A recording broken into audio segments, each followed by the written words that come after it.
Before all of this, my brother, he had a beautiful girlfriend, Taylor. He had friends, Mark. And sort of in the blink of an eye, it's completely changed, you know? We can't bring Mark back. If we could, we would.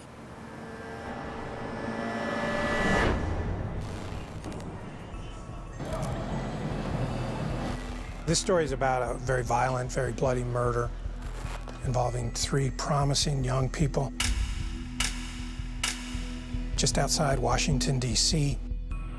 It starts with some friends and a birthday dinner.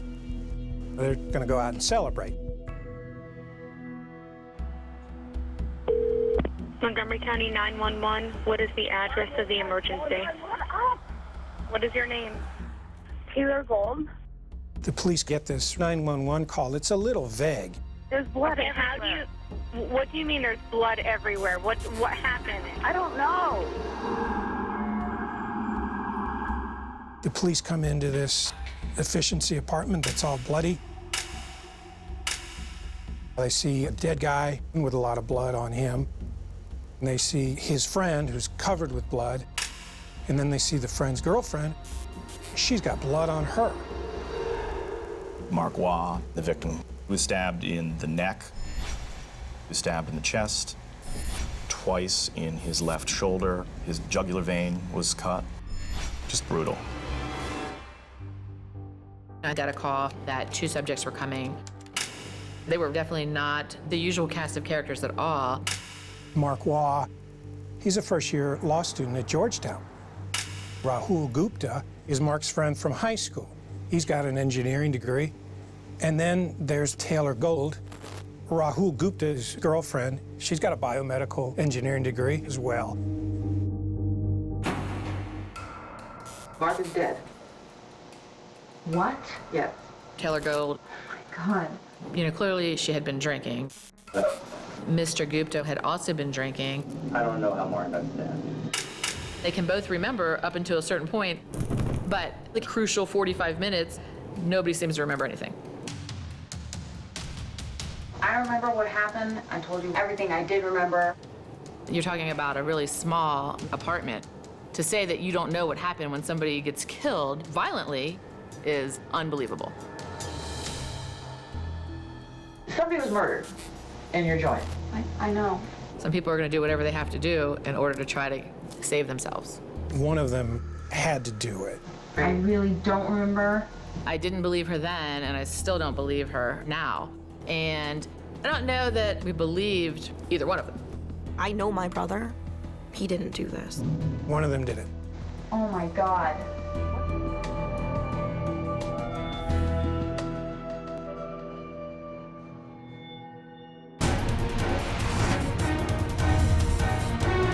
I'm Richard Schlesinger. Tonight on 48 Hours, what happened in apartment 1601?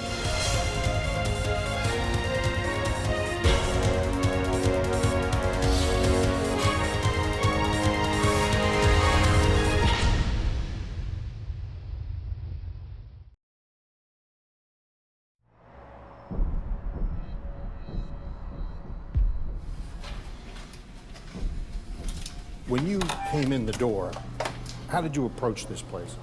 Well, we're stacked up kind of like how we are now, one guy behind me. Officer Dean Skiba was working the night shift in Montgomery County, Maryland, when he got the kind of call young police officers sometimes dream about and sometimes lose sleep over. How bloody was this apartment that day? It's like a horror movie. You can see it is up all over the wall, all over the ground. It was about 2 a.m., October 13th, 2013. 3 successful 20-somethings arrived at this tiny studio apartment near Washington, D.C. 2 of them lived here, a grad student named Rahul Gupta and his girlfriend, Taylor Gold. They'd been bar hopping for Rahul's 24th birthday and came home with a friend, Mark Waugh, who was a promising young law student. But within about an hour, Mark Waugh would be dead, stabbed to death here on the floor. He's here, and I need emergency right now. When Taylor Gold called the police, she was drunk, at times incoherent. What is happening? I don't know. When Officer Skiba and the other first responders got to the scene, Taylor Gold met them at the door and stayed in the hall with police. He says the first responders had no idea what they were walking into. It was just a mess. Mark was laying right here. Mark Waugh was dead. Gupta was laying right here. Gupta was covered in blood and drunk. He kept rambling and talking in circles. But Skiba says he was startled by what Gupta said next. I do remember him distinctly saying to me, I caught my buddy and my girl cheating. I killed my buddy. As drunk as he was, it was hard to know if Gupta's confession was believable. He was handcuffed on the spot. What did you think about the woman? Was she a suspect? Yeah, definitely. Because they also suspected Taylor, police handcuffed her as well. Taylor and Gupta arrived at police headquarters at about 5 a.m., where veteran interrogator Detective Paula Hamill met them. I'm Paula Hamill, I'm a detective with the police department. They were both brought to headquarters as suspects. You can close your eyes. As a mother of 6, Hey, Taylor. Detective Hamill had questioned her share of young people, Taylor, can you hop up for a minute? and she says it was clear in Gupta's and Taylor's answers First name, R. that the haze of alcohol was obscuring the details. They were the only people still alive, and they were of no help. No help. No help. I'm really not sure what happened between when we got there and when the police got there. They told strikingly similar stories about what they remembered, which was I don't know. not much. It's kind of that I don't remember what happened. Hamill suspected they both knew more than they were letting on. That apartment, there's not even like a separate bedroom or anything. Somebody was murdered. I know. I mean, you have to have some explanation. That certainly is something that you would remember for your life. Because he confessed, Rahul was still the prime suspect. But Detective Hamill couldn't possibly have expected what happened when she turned up the heat on Taylor. Listen to how Taylor answers when she's asked if she did it. Did you kill Mark? I don't think so. She doesn't say no. She told police she didn't remember. In his drunken confession at the scene, Gupta said he did it because he caught Taylor cheating on him with Mark. But Taylor says she and Mark did nothing untoward. You do not have any kind of sexual relationship with Mark? No. I can't imagine doing that. But if you find evidence otherwise, I'm not going to deny it. Detective Hamill spent hours going back and forth between Taylor and Rahul and getting very little. As the hours passed, Gupta was sobering up I found him like that. and starting to back away from his confession. So if you don't remember, then there's the possibility that you did it. There is that possibility, but I know for a fact that I didn't do it. Was he frustrating you? Yes. I can't say what happened. See how it's hard for me to wrap my head around that? Sure.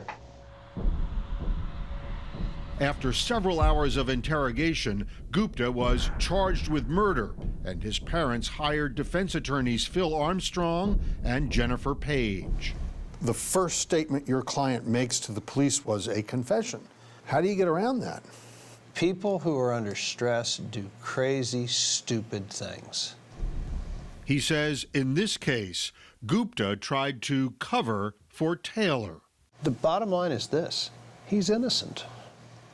They agree his drunken confession is not as revealing as his character.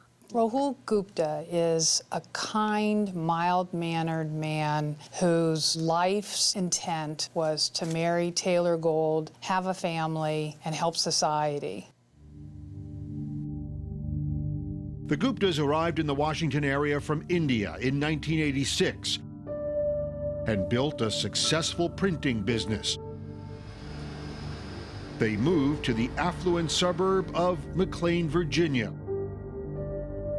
Rahul met Mark Waugh in high school. Waugh was known as a quirky kid who loved to smile and loved a challenge in school and in the great outdoors. Huge personality, always smiling, always joking, huge heart. Before Mark Waugh started Georgetown Law School, he'd been a star debater in high school and college.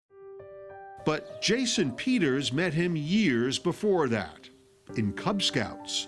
I remember sort of a funny, goofy character. A decade of campouts, cookouts, and community service eventually made them both Eagle Scouts. He was a strong leader and someone that you could really look up to. He prided himself on his leadership ability. Mark was just a really nice kid. He was a really good friend for Rahul. Gupta's older sister, Shireen, says her brother was a loyal friend too, because they'd been raised to believe anything worth having was worth working hard to keep. In fact, the Gupta family worked hard for everything, especially education. Rahul was going for his second master's degree. Rahul is a really smart guy. Reporter Dan Morse, covering the murder for The Washington Post, said everything about this crime was interesting, especially the three people who were there that night. There's Mark Waugh. No one can say a bad thing about the guy. You know, why would anyone want to hurt him? And then there's Taylor Gold. He says Taylor showed immense promise, too. She and Gupta had started dating as seniors at George Washington University and moved in together after graduation. Do you ever talk to you about her? I think I asked him one time, like, are you serious? You know, do you think this is going somewhere? And his reply was yes. And you approved? Yeah, I mean, I support him. Taylor helped out with some of Gupta's bills while he paid for his studies. She works at the FDA. Nice government job. The three of them all had these very bright futures ahead of them. And one of them still could have a bright future. But not before police find out what happened in apartment 1601 and who did it. Clearly I interacted with the body because I had blood on me. I just don't know when it happened.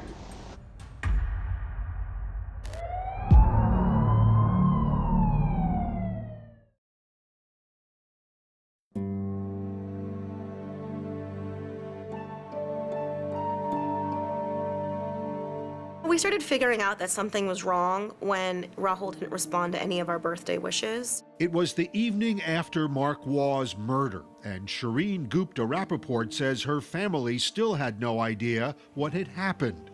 In fact, they planned a dinner out to celebrate Rahul's birthday, but Rahul and Taylor Gold never showed up. How worried were you? I mean, really worried, because it just wasn't normal. We couldn't get him on the phone. We couldn't reach Taylor on her phone. We knew there was something wrong.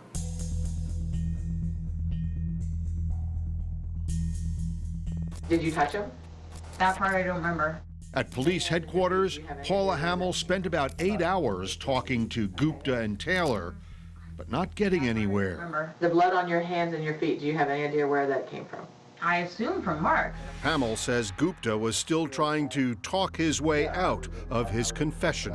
I want to take this time now to say that I did not attack anybody. Gupta says he was zoned out on the couch, drunk and stoned, and only looked up when he heard Taylor screaming. When he realized Mark was hurt, he says, he tried to stop the bleeding. I came to him, and then I put a lot of pressure here, and then I just sort of hugged him. Gupta acknowledged he never actually saw his best friend and his girlfriend doing anything improper. He only had a hunch. Him and Tay just made it seem like they had a thing going on. And as soon as I found that out, I just started doing my own thing. The brother that I know is very calm, actually a very calm person. But since he had confessed at the scene, Gupta remained the prime suspect. Prosecutors Timothy Hagan and Patrick Mays would begin looking into his past. He was overly competitive, confrontational. There was some talk about him having a temper. Yeah, not that I've seen. You've never seen him mad? No. We know that he has a temper, and we know that that temper gets worse when he drinks. They say it's a wonder Gupta and Taylor remember anything at all. You have the mix of alcohol and drugs. I smoked marijuana before I went out. Gupta and his friends went bar hopping for his birthday to 3 bars,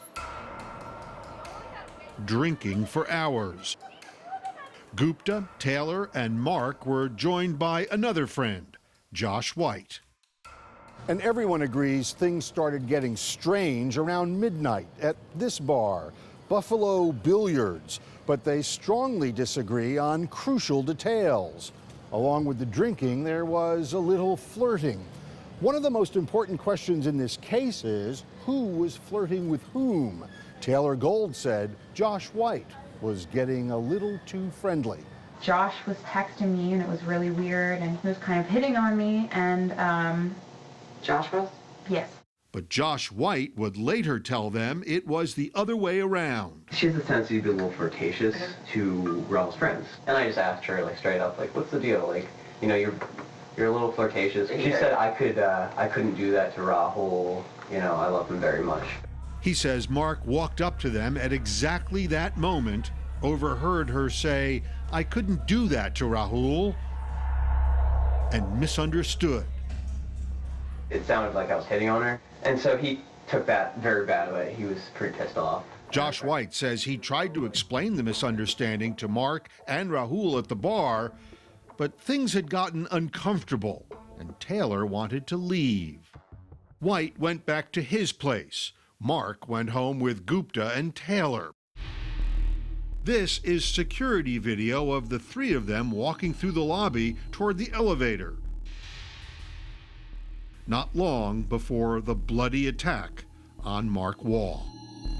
Can you tell anything from the body language of Rahul Gupta and Taylor Gold? She seems intoxicated. She seem mad? I don't think so. I didn't see that. Does he seem mad? It's hard to tell. To this day, prosecutors still aren't sure how Mark Waugh became the target of this brutal attack. Was there ever any friction between your brother and Mark? Not that I know of. But at one point, Mark texted a friend, apparently from the bathroom. My night is becoming historically awkward, and I'm about to gnaw my hand off so I can leave in the ambulance. He's just looking for an escape. So there was some drama going on in that apartment. Absolutely. Because Gupta and Taylor both lived here, DNA and fingerprints wouldn't help. But there were other bits of evidence that would. And the prosecutors say that's what focused their attention on Gupta and away from Taylor. It's not possible that she physically could have done it. Taylor is only 5'5" and 125 pounds. They were sure she isn't big enough to be the killer. Mark is considerably larger than her, was fighting back. And she doesn't have a mark on her consistent with being fought back. They also don't think she was bloody enough. She has no blood on her face, no blood in her hair. Could she have washed up? There are photographs that are taken within several minutes. Her hair is not wet, and she has her makeup on. And they say she behaved as anyone would, who is confused and innocent. How did she get blood on her hands? Contact with Gupta. On the 911 call, it does sound like Taylor could be touching Gupta. Off with me! Don't touch me! The prosecutors concede Taylor and Gupta might have been in love once, but they say they were not at the time of the murder. This relationship was not a good relationship. Rahul was just like, I just want to have fun, it's my birthday, and then Taylor was just like, we should just go. By the time police talked to Josh White, they were already thinking that Rahul's birthday binge was an argument waiting to happen. I'm just trying to find out what the happened. What the heck happened? Yeah, somebody got stabbed. Right. So, again, I don't know. I didn't do it. Rahul still insists he didn't do it.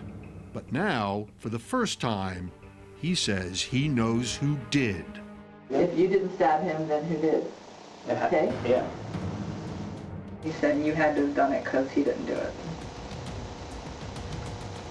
Oh my God. Obviously, I don't trust that Taylor girl. I just don't trust her.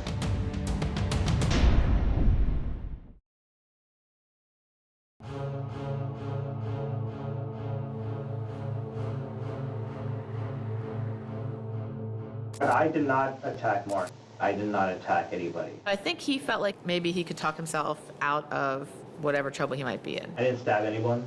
Detective Paula Hamill, who spent hours interrogating Rahul Gupta, says when he changed his story, she didn't change her mind. I believe that his initial statement was as truthful as he could have been. And then I think he spent the rest of the time trying to get away from that. There's no question that Rahul made false statements. Defense attorney Jennifer Page says Gupta was drunk and disoriented, and that's why he confessed to protect Taylor from being charged with the murder. I think it's very difficult for people to believe that an innocent person would implicate themselves for any reason, at any time, to any degree. I think that he would definitely try to protect Taylor. I mean, when you heard what he said to that first police officer who came in, what did you make of that? Honestly, I didn't believe it. You didn't believe he said those words? Correct. Co-counsel Phil Armstrong says as Gupta sobered up, he quickly realized going to prison for Taylor Gold wasn't a good idea. So he started telling the truth. When they questioned him about what happened, he was adamant that he had not done it. And Armstrong says the evidence backs up his client, starting with that surveillance tape from shortly before the murder. Mark was laughing. He and Rahul appeared to be interacting favorably. And they think if anyone was acting suspiciously that night, it was Taylor Gold. Gupta's lawyers say Taylor only called 911 when Gupta ordered her to, and she wouldn't tell the operator much of anything. Okay, Taylor, are you there? Taylor, hello? Taylor. Hello? Taylor. Yeah. Yes, hello, I need you to talk to me. The defense says that tape reveals a lot about Taylor and Gupta. You can hear him screaming, "Call 911." What is the address of the emergency?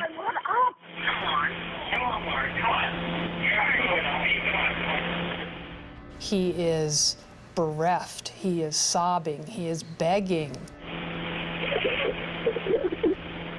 No. This is inconsistent with somebody who hated this man so much that he had to stab him 11 times. Page and Armstrong say Gupta did everything he could to keep his friend alive. We know for a fact that he gave him CPR. And they say that's why he's covered in Mark's blood. They argue much of the other forensic evidence at the crime scene is meaningless as well because police were careless. Horrible mistakes were made. And the lawyers think Taylor acted too deliberately that night, considering she claimed not to remember what happened. There is evidence that before the first responders could get there, she changed her clothes. Not once, but twice.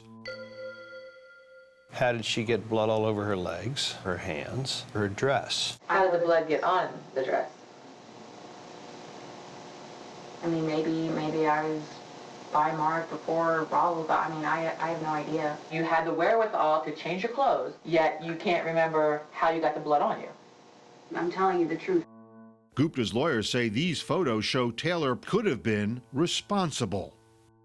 There were two very peculiar marks on her hand, located just below the knuckle of the little finger. If you stab someone with the knife, with any reasonable degree of force, it's possible that your hand will slide down the knife and it will hit the bottom of the handle. Page and Armstrong say Taylor was strong enough to stab Mark to death despite her size. When we asked the medical examiner who could do this, she said, quote, any healthy adult. Police believe Mark Waugh fought his attacker, and the lawyers say there is evidence that Taylor Gold was in a fight. Her fingernails were bloody and one was broken. One of her contact lenses was stuck to the back of Mark's jeans, and there was something else. Long blonde hair, just like Taylor's, was found on the murder weapon. Found wrapped around the knife, never tested. And it wasn't just on the knife. More long blonde hair was stuck in a blood stain on the wall, and even in Mark Waugh's hand. Clutched in his hand as he lies dead on the floor. The hair was never tested, but it was assumed to belong to Taylor Gold. But the prosecutors say it doesn't matter because she lived there. There were strands of hair of hers throughout the apartment, in every room. There is a mountain of reasonable doubt. Rahul Gupta did not do it. Mark Waugh was stabbed by Rahul Gupta. What she did was most likely nothing. The prosecutors say they became convinced Taylor Gold is innocent, largely because she admitted she could be guilty. I can't myself imagine doing that. Right. So I'm just confused because, like, I'm not trying to put the blame on the wrong person. She's trying to be truthful in describing the fact that she does not have a memory of what happened in that apartment. That gives her credibility in your book. It does. But the defense lawyers believe whatever Taylor and Gupta said to police should not overshadow what they said to each other about 5 hours after they arrived at police headquarters. In an unusual move, their interrogators brought them together and left them alone to see what happened. That was probably the second time in 10 years that I had done it. Maybe one of them would say something that would make us go, oh, did you hear that? What happened? Okay, what happened to Mark? This conversation could make the difference between who goes home and who goes on trial for murder. Did you stab Mark or no?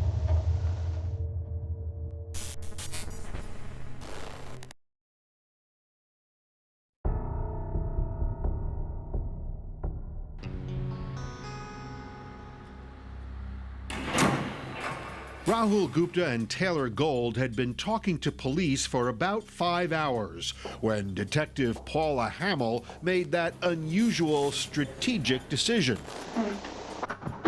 to let them talk to each other. Okay. Yeah.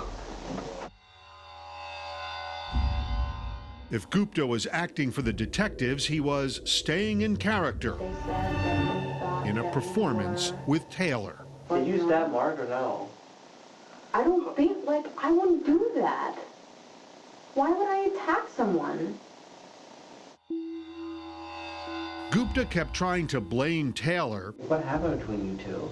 And she kept not quite denying that she did it. Did they have some conversation before the police got there to say, I'll say I don't know, you say you don't know, and maybe they'll never find out? But the conversation between Taylor and Rahul at times sure sounded unscripted. I want to poop, I want to eat, I'm hungry. Go out there and tell them that I want my lawyer and I want to get the out of here. Okay. I just need to get the out of here, dude. And after that meeting, Taylor made what sounds like another ambiguous remark to Detective Hamill. You know, if I did it, I don't want him to get hurt in this process. But after more than 5 hours at police headquarters, Taylor was released. And Gupta was soon charged with murdering Mark Waugh. Why did you believe her and not him? I don't know that we believed either one of them, but at the end of that day, there was more evidence to support his being responsible for the murder than her. Is there any chance that Rahul and Taylor did this together? No, I don't believe knowingly that they did this together. A year and a half after Mark Waugh was killed, Dan Morse of the Washington Post was in court to cover Rahul Gupta's murder trial. Cameras weren't allowed. Right away, you're sort of wondering how this defense is going to play out. I want you to have the opportunity to answer this as directly as possible. Did your brother Rahul Gupta kill Mark Waugh? No, he did not. And you're certain of that? I'm 100% certain of that. But Gupta did confess to murder, even though he later changed his mind. So in opening arguments, his lawyers made some bold promises. They promised he would take the stand, and they promised to show not only is he not the murderer, but Taylor Gold is. She isn't on trial, but she will be a witness. And Gupta's lawyers will get to cross-examine Taylor. So while prosecutors Timothy Hagan and Patrick Mays officially prosecute Gupta, they also have to unofficially defend Taylor. Somebody who murders someone in this fashion, you would expect to be covered in blood. One person in that apartment was covered in blood, Rahul Gupta. The defense maintains Gupta got the blood on him when he gave Mark CPR, and they say Taylor had more than enough blood on her to be guilty, including spots inside her dress and on her bra. And Gupta's lawyers want the jury to focus on those blonde hairs on the knife and in Mark's hand. What are the chances that there's going to be hair on the knife, hair in the hands, hair on the wall? And she says she has no involvement in this case. How would Taylor Gold's blonde hair end up in Mark Waugh's hand? Any number of possibilities. We're talking about a dirty apartment. We aren't talking about a clump of hair. We're talking about a strand. Taylor wasn't much help in clearing anything up on the stand. Even in front of a jury, she said she just didn't remember because she'd blacked out from all the drinking. By the time she said it over and over again, it's somewhat credible. If she had done it, the easiest thing in the world for her to do now was to point the finger at him. But she never does that. Except on the stand, she finally says she did not kill Mark. She says she's not capable of it. But from the beginning, there was a sense that if there was a bombshell in this trial, it would come from Rahul Gupta when he took the stand. People were just hanging on this guy's words, and it's a cliche, but you could have heard a pin drop. Gupta was calm and composed. He testified that after arriving home, he'd argued with Taylor about whether she'd been flirting with Josh White at the bar. And he told the jury something he hadn't told police. He said he tripped and hit his head right before Mark was killed. When Rahul Gupta sat back up from falling, this entire event had gone on all around him and that he hadn't noticed it. On cross-examination, Pat Mays confronts Gupta about how such a brutal attack could have happened in such a small space without him noticing. And then Mays launches an attack of his own, offering texts suggesting Taylor and Gupta's relationship was in trouble and that he would never have confessed just to protect her. And then he hits him with these texts about Taylor complaining about their sex life. And he's saying, well, you were willing to spend the rest of your life in prison for this young lady that's complaining to you about your performance in bed? They cherry-picked a half a dozen texts over 2 years, and we gave them back very similar texts that indicated they had a very loving relationship. We know that this was a rocky relationship at best. Thank you, Mark. Gupta's lawyers think it's critical for jurors to know that he maintained his innocence in that taped discussion with Taylor. But it won't work because in a potentially crucial decision, I don't know what happened. the judge rules that the jury cannot see it. The guy who's on trial says, I didn't do this to his girlfriend. Did you? And she says, I don't know. And the jury never got to hear it. But the jury did get an earful of another recording. I have a free call from Rahul Gupta. And that one could decide this case. Yeah, can you hear me? Yeah, I can. What happened?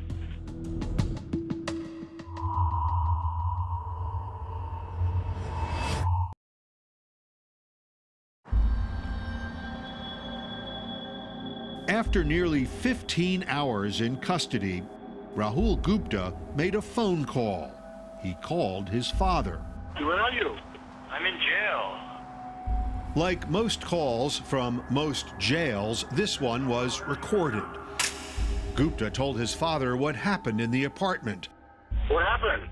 Mark and I got into a fight, and he tried to get a knife, and then I grabbed the knife.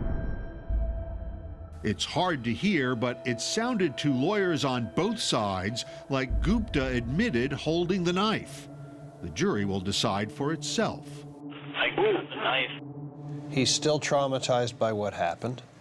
It doesn't make any rational sense. It doesn't unless he's telling his father the truth.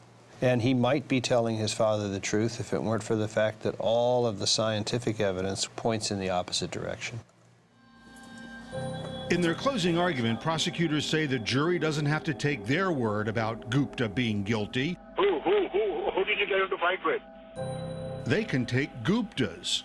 Mark. It's the first and the last statements that he makes. And in between there, he tries a number of different lies.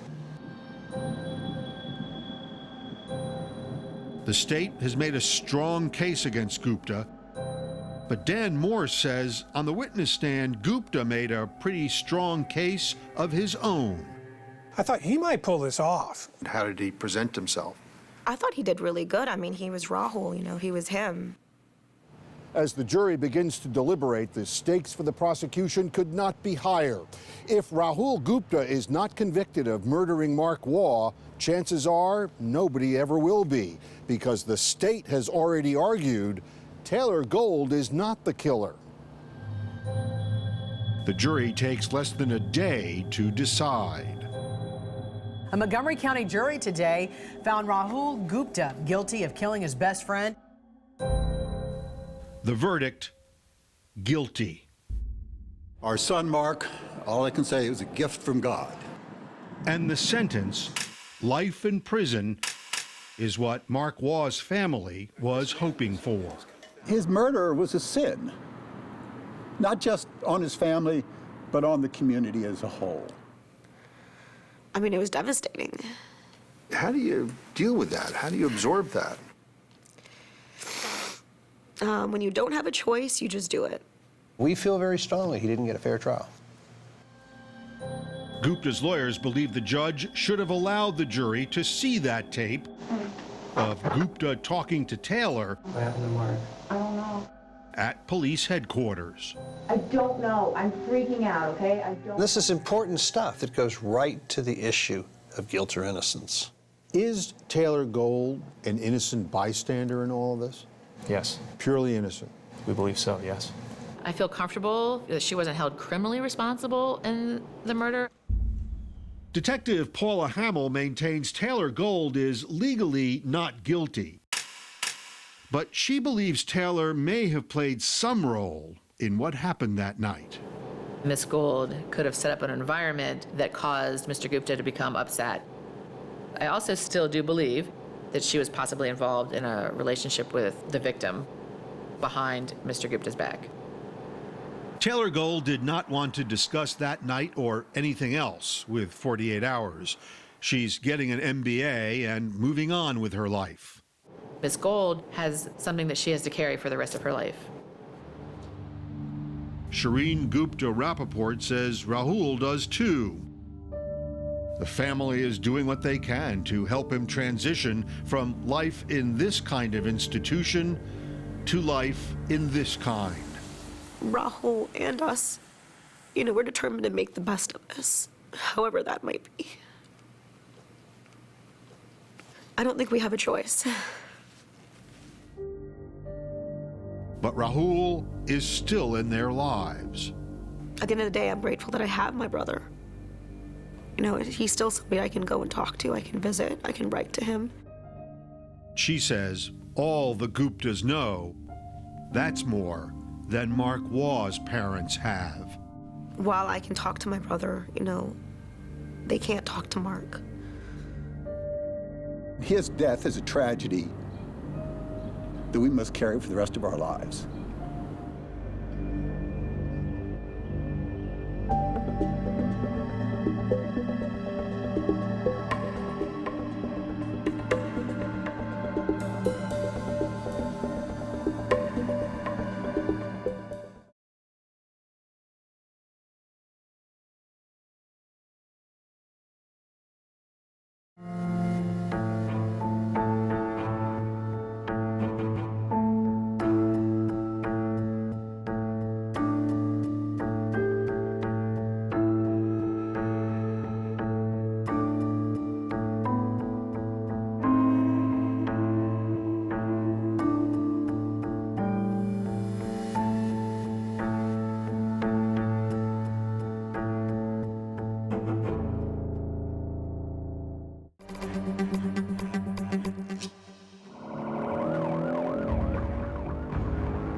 What's the emergency? I'm in the parking lot by Planet Fitness in Kingston. I was looking for my husband and I found him in his car. And I don't know if he's breathing. Ma'am, I need you to just... Thomas Coleman was dead in a vehicle in a parking lot of a fitness plaza. The car was sitting here? Yes, actually this particular spot right in front of us. There was nothing in the car that would suggest anything of him being attacked or anything obvious of physical trauma. When I was told that my father died, everything I had ever known changed in a second. My dad was an amazing father to 4 kids and a great man. At first, we thought it was a heart attack, something natural but sudden. After the autopsy, we knew something was wrong. Something happened to him. The doctor labeled it as acute midazolam poisoning. Poisoning? Yes. Midazolam. What is midazolam? It's a conscious sedative. It's used in hospital settings, also in dentist office who do oral surgery. There was no reason for it to be in his system. Is it like that you change your mind and go, this Right. is a homicide? Basically, yeah. We knew Coles had video on the corner of their building. Told him, I need this video. Why don't you pull it up real quick? We'll take a look at it to see if there's any cars that meet him there. And sure enough, there's a car that pulls in, parks first. So he shuts the car down. This is Tom Coleman's car pulling in right there. It's 4:54 a.m. Our victim, Tom Coleman, pulls up side by side. That was basically, holy shit. Somebody had knowledge of literally speaking with our victim that morning. See the white SUV here leaving. We started thinking of the circle of people close to Tom Coleman, and the only person with a white SUV was Gilberto Nunez. They suspected Gil Nunez, who was my dad's best friend, who we had met, who we knew. It was shocking. It's emotional for you. Of course, very emotional, because Tom was my best friend, truly. We had Nunez come meet us for an interview. I know you met with Tom at Planet Fitness early that morning. No. I know you were there. I'm trying to figure out what... You know, I wasn't there. Probably I said it over 100 times. Well, I wasn't there. You gave him a drug that you have access to. Mr. Nunez, his profession was a dentist. Hello, I'm Dr. Gilberto Nunez. Besides treating my patients with dignity and doing everything I do for them, I just like to serve people, not to hurt anybody. You fed him something that killed him. No. Yes, you did. I'm innocent. I haven't done anything wrong. This is a murder case without a murder.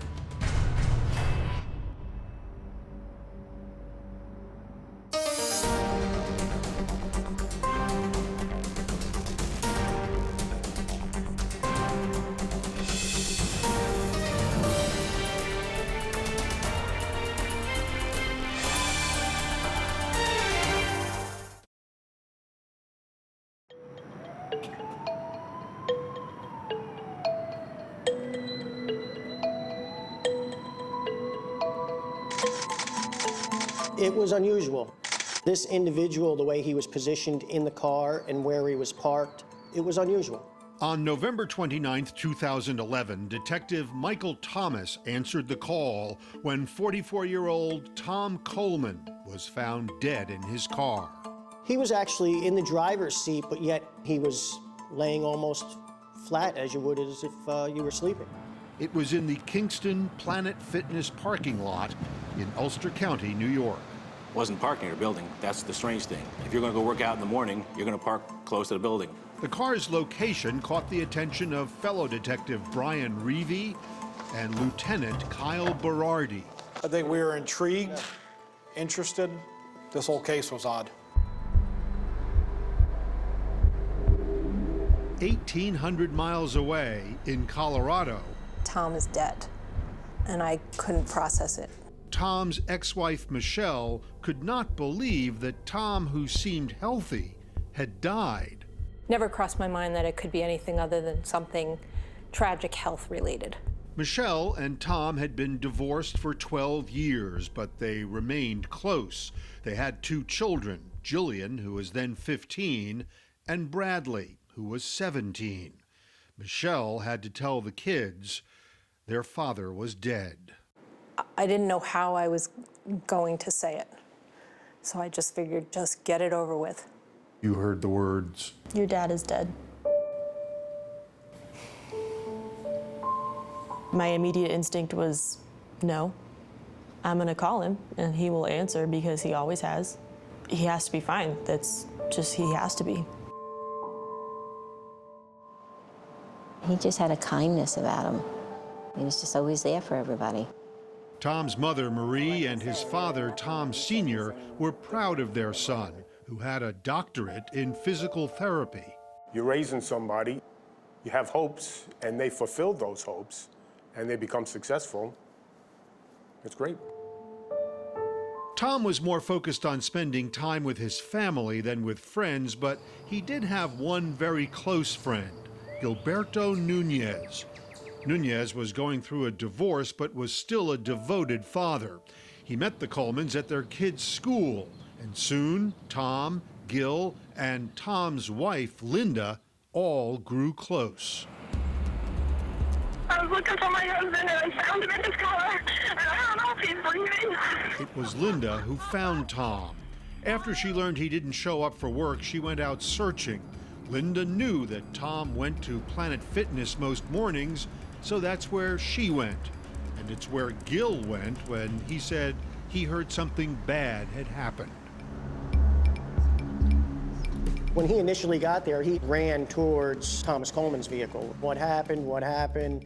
He's my best friend. I didn't see anybody trying to do CPR. I didn't see anybody doing anything, so I'm like, what's going on? This is Nunez's only television interview. And that's when I found out that Tom is dead. You know, there's nothing you can do for him. He dropped to his knees. I was just really upset that, you know, my best friend was dead. Did it seem over-dramatic to you? Over-dramatic, absolutely, 110%. Gilberto Nunez is originally from the Dominican Republic. He is well known in Kingston. He's a volunteer firefighter with a thriving dental practice. Dr. Nunez is one of the best dentists that I've ever worked for. Mary Ellen McManus spent 13 years as Dr. Nunez's dental hygienist. I have never heard him raise his voice, be angry, or fly off the handle. But detectives had questions about Nunez. They were still waiting for the final autopsy results, but they remembered something from the day they met him. He arrived at the scene in a white SUV, and they believed that surveillance footage, though very blurry, also showed a white SUV. Bells and whistles went off. It's very hard to see, but that's Tom's car next to it in the nearly empty parking lot. So police called Nunez in for an interview 3 days after Tom's death. We're trying to figure out what happened. At that point, it was an informational meeting, kind of seeing... What can you tell us about Tom? What he wanted us to know.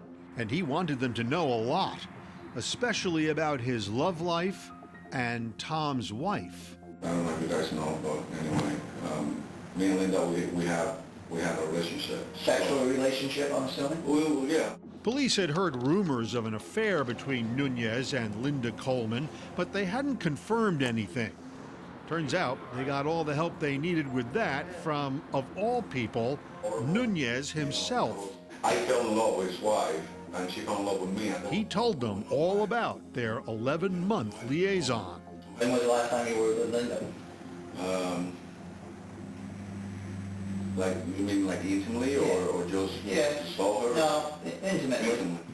Well, like, I don't know, 2.5, 3 weeks. 2.5, 3 weeks. This was a guy who was sitting with detectives saying, oh, by the way, I had an affair with the wife of the dead guy? Oh, he was still in love with her, too. Right. He wanted to make that clear. So that seems to me, anyway, to be unusual. Am I wrong here? Yeah, this is very unusual. I didn't want to like keep something that I knew they were going to find out anyway, first to begin with, and second, it will make me look like, you know, I'm not being honest with them about anything I'm saying to them. Did it bother you that she was married? I guess at the time, no. This guy was your friend. Yes, he was my friend. That's awkward. That is really awkward. It might have been awkward, but it didn't stop Gil or Linda. When they weren't together, they texted constantly, more like teenagers than middle-aged lovers. Love you, I miss you, I wish you were here. They celebrated anniversaries monthly with cards like this from Linda to Gil, her little devil stud muffin. Did you urge her to leave her husband? No, I wasn't, we're not thinking or talking about that. We wanted to ask Linda about her relationship with Tom and Gil, but she declined our request to be interviewed.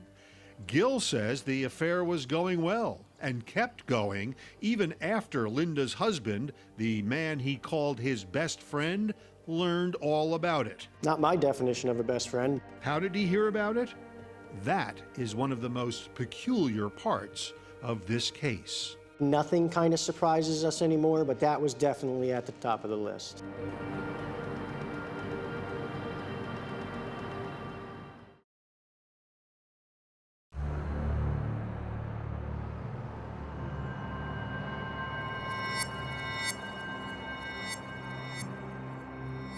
I wanted to talk to him so I can explain to him that this is not something that I plan on or something. It was just something that happened. Chances are pretty good you've never heard of an affair quite like the one Dr. Gilberto Nunez was having with his best friend's wife, Linda Coleman. For one thing, Nunez wanted to tell his friend Tom Coleman all about it. How did Tom Coleman find out about the relationship? Through me, actually. You told him? Not directly. Not quite directly. In July 2011, Tom and Linda Coleman both got text messages from a number neither of them recognized. The messages told each of them that the other was having an affair.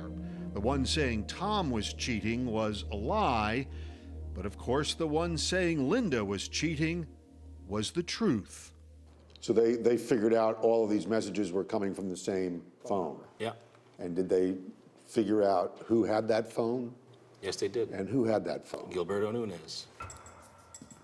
The unknown number was a burner phone that belonged to Gil Nunez. He admitted sending the texts. He said he was feeling guilty about the affair, and that's why he told Tom. How did he react to that? Well, at first, he confronted her one day and said, like, I know you're having an affair, with Gil. And so she acknowledged that, and she said, yes, having an affair. So probably for like 3-4 days or something, he didn't talk to me. I tried to call him. Not surprisingly, the friendship was damaged. And I felt horrible because I was like, he was my friend, and I don't have too many friends. A few days later, Gil says he went to beg Tom for forgiveness. I actually got on my knees and I said, I'm really, really sorry. You got on your knees, literally? Yes, I did. I literally did. So he said, get up. So I get up, and he actually gave me a hug, He gave you a hug? He gave me a hug. Was that the reaction you were expecting? No, I thought he was going to hit me. What's strange is Tom and Gil's friendship continued. What's even stranger is the affair continued too, and perhaps strangest of all, according to Gil, both relationships grew even stronger. From that moment on, every time he'll ask me, did you see Linda today? And I will say yes. He will know that I was being honest to him, that I wasn't and then we started getting more closer together. You and Tom started getting closer together? Yeah, because Tom and I came to a point where we used to text a lot. I mean, hundreds of texts every day. The love triangle was news to the rest of the Coleman family, who did not learn about the affair until after Tom's death. Do you believe that he approved of this affair? That's one of the hardest things for me to believe. And Tom's not here to tell us. The man that I knew probably would have done anything to keep his family together. And I could understand where he was thinking it would work out in the end. In fact, Tom did seem okay with things. In text messages, Tom and Gil called each other bro and sometimes signed off, love you. And in a text, Tom referred to Linda, his own wife, as Gil's girlfriend, telling Gil, "Your girlfriend is baking." To which Nunez responded, "Great, I love her so much." People can say, you know, anything they want or feel whichever way they want, but he was truly my best friend. Tom was not just Gil's friend, he was also his patient. And Gil told police about Tom's medical history in that interview 3 days after Tom's death. And I know he had sleep apnea. Gil told detectives Tom suffered from sleep apnea that can cause people to stop breathing in their sleep. It was something I shared, trying to help them to maybe help the medical examiner or something figure out what could have happened to him, you know, if it was a heart attack, if it was or whatever the case might be. In fact, the autopsy did note Tom suffered from an enlarged heart and mild obesity. But 2 weeks later, the toxicology report came back, finding that midazolam in Tom's body. Did you use midazolam? No. Dentists do, though, right? Oral surgeons that do sedation do, and there are some dentists that they specialize in sedation, but I never use midazolam. This is a general practitioner office. We don't use any sedation at all. We don't even have nitrous oxide. Mm-hmm. The amount of midazolam in Tom's system would not normally kill somebody, but because there was no explanation for why the drug would be there, his death was classified acute midazolam poisoning. I'm not a chemistry guy, but in terms of that being a lot, no. Volume-wise, no.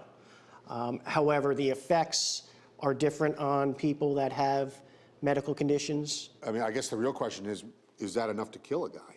I think it is, yes, because especially someone with sleep apnea. It could shut down his respiratory system. But remember, it was Nunez himself who first alerted police to Tom's sleep apnea. You know, the sleep apnea always concerned. Okay.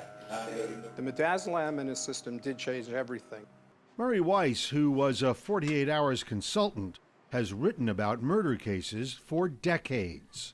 Police believe that Dr. Nunez met Tom Coleman outside his gym, and while sitting with him and talking to him, gave him a cup of coffee that was laced with the midazolam. The detectives would routinely have to eliminate other people who might have access to midazolam. There was obviously people, and that goes with every investigation. People of interest. So detectives also looked at other people in Tom's life, including his wife, Linda, who worked at a local hospital. How long was she looked at? Quite some time. Family is always looked at. You always start close to home.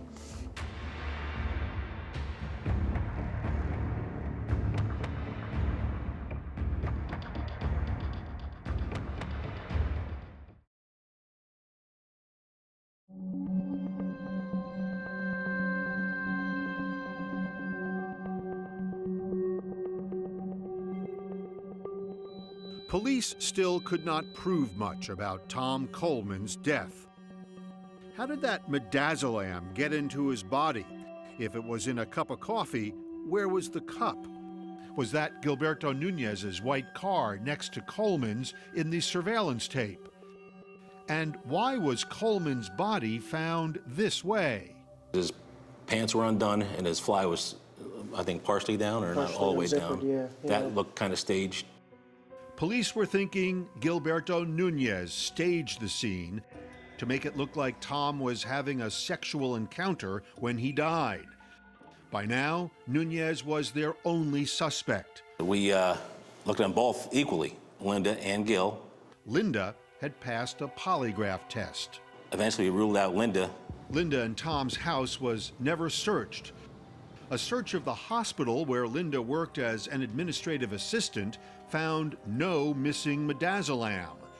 So in February of 2012, 2 months after Tom's death, police called Nunez in again.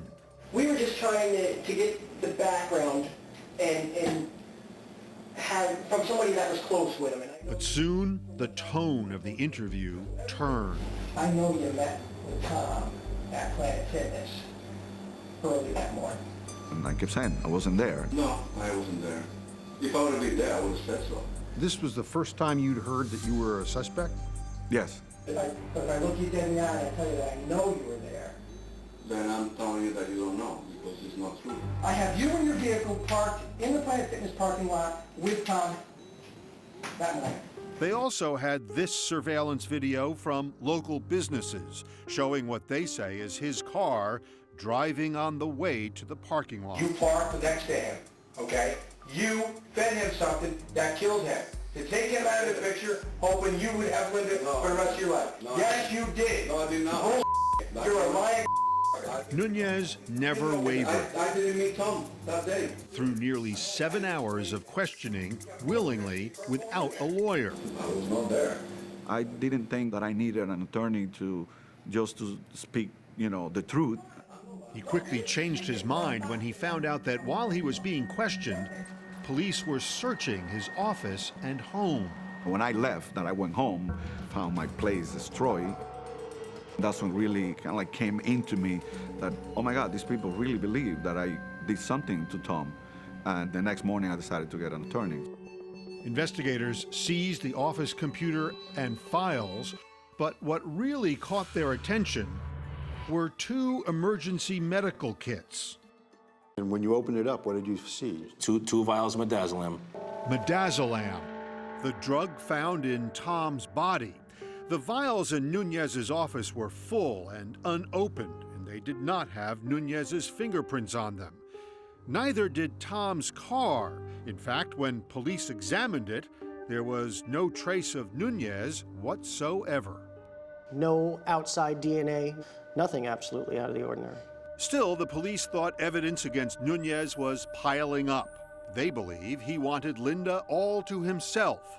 And Linda gave them a strange email she received months earlier from Nunez's mother, supposedly. That was him claiming to be His mother. his mother. His mother? Yeah. He was pretending to be his mother? Yes. Sending his girlfriend messages? Yes. The email, which Nunez later admitted to writing, pleaded with Linda to leave Tom, saying Linda and Gil would only be happy if they spend the rest of your lives loving each other. Any idea why he would have sent a message pretending to be his mother? To break up the Colemans. Why would you have posed as your mother? Just the stupid things that we do in life, Can I tell you, Doctor, I've done a lot of stupid things in my life. Yeah. I've never sent a text saying I was my mother trying to get a No, I woman know, to I fall in know, love with me. I understand that. So was that manipulative? Was that obsessive? No, I think that probably was looking into getting a closer relationship, I guess, between my mother and her. Police also learned from Linda that Gil did something possibly even more preposterous. He gave her a letter from what he described as his contacts inside the CIA, supposedly reporting on charges that Tom was having an affair. Police also found this fake CIA ID on Nunez's computer. That was just like a stupid game. That's all it was. It's a stupid game. But detectives say it was all part of an elaborate plan. They say Nunez hired a friend to pose as a CIA agent to presumably intimidate Tom. Oh, that never happened. That never happened? No. I did a lot of stupid things in the relationship, It made Nunez look wacky, but not necessarily guilty. That doesn't make me a murderer. Police needed to prove that car in the parking lot next to Tom's was Nunez's. When we're looking at vehicles, so investigators hired Grant Fredericks. we're looking at physical characteristics that we can compare. Fredericks has spent decades analyzing forensic video for law enforcement. This is we'll call it the suspect vehicle. Okay. Police had that surveillance footage from businesses along a road leading to the parking lot that showed a car they believe was the same one seen next to Coleman's. They could not find any video of a car leaving Nunez's home. Still, they believe the car on the surveillance tapes was this car, a Nissan Pathfinder, that belonged to Gil Nunez. And I'm looking through this to try to determine any features that would be consistent. Fredericks thinks he can identify the car caught on the tapes with this database. Oh, look at this. This is like facial recognition. Yes. So this is a Pathfinder, which is the same make, model, and year of the Nunez vehicle. This might be a Nissan Pathfinder, but Fredericks could not say it was Nunez's. His car had decals. It also had emergency lights inside the car because he was a volunteer fireman. And you don't see any of those on the surveillance. There just isn't enough resolution, so we can't say whether or not those features exist. But Fredericks did notice something he thought might be unique to the car in the surveillance tape, an unusual pool of light on the road coming from one of the headlights. In most cases, you'll see two uniform headlight patterns from most vehicles. This was different. Fredericks specializes in what is called headlight spread pattern analysis. He believes cars can be identified partly by their headlight beams. Is this what you're talking about? This is the pool of light right here? Yes. Fredericks needed to see if Nunez's car projected the same kind of light pool as the car in the surveillance video. So police got Nunez's car. This is the car that Dr. Nunez owned. Yes. And videotaped it driving along the same route. Fredericks compared the headlight spread pattern with the vehicle on the surveillance tape. He compared two other Nissan Pathfinders to see if their headlights projected that same pool of light. They did not. And Fredericks feels he has enough to make a conclusion. It is bad for Nunez. The science says that the vehicle is indistinguishable from Dr. Nunez's vehicle.